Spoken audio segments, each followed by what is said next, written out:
TET नसतानाही मुख्याध्यापक पदोन्नती. उच्च न्यायालयाचा मोठा निर्णय. नमस्कार मित्रांनो. जिल्हा परिषद शिक्षकांसाठी अत्यंत महत्त्वाची आणि दिलासादायक बातमी समोर आली आहे. टेट परीक्षा उत्तीर्ण नसल्यामुळे मुख्याध्यापक पदोन्नती नाकारलेल्या शिक्षकांना आता मोठा दिलासा मिळण्याची शक्यता निर्माण झाली आहे. मुंबई उच्च न्यायालयाच्या कोल्हापूर खंडपीठाने या संदर्भात महत्त्वपूर्ण आदेश दिलाय.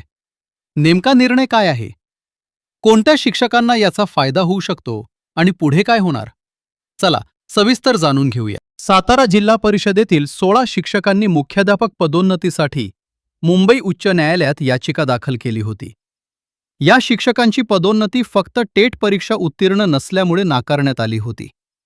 या प्रकरणाची सुनावणी 29 जुलै 2026 रोजी झाली. न्यायालयाने संबंधित प्राधिकरणाला प्रत्येक शिक्षकाची नियुक्तीची तारीख स्वतंत्रपणे तपासण्याचे आदेश दिले आहेत. तसेच ही संपूर्ण प्रक्रिया 4 आठवड्यांच्या आत पूर्ण करून योग्य निर्णय घेण्याचे निर्देश दिले. न्यायालयाने सर्वोच्च न्यायालयाच्या अंजुमाने तलीम ट्रस्ट विरुद्ध महाराष्ट्र राज्य या निर्णयाचा संदर्भ देत स्पष्ट केले आहे की 3 सप्टेंबर 2001 पूर्वी नियमानुसार नियुक्त झालेले शिक्षक टेट परीक्षेच्या अटीतून सूट मिळण्यास पात्र ठरू शकतात.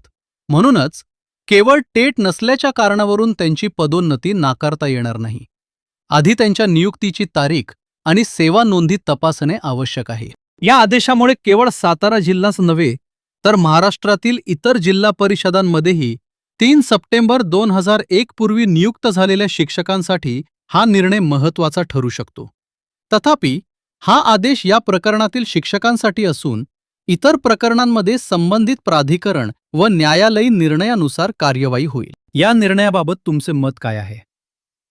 3 सप्टेंबर 2001 पूर्वी नियुक्त झालेल्या शिक्षकांना टेटमधून सूट देऊन पदोन्नती द्यावी का? तुमचे मत आम्हाला कमेंटमध्ये नक्की सांगा. अशाच शिक्षण विभागातील ताज्या आणि विश्वासार्ह बातम्यांसाठी आमचे चॅनल लाईक, शेअर आणि सबस्क्राईब करायला विसरू नका.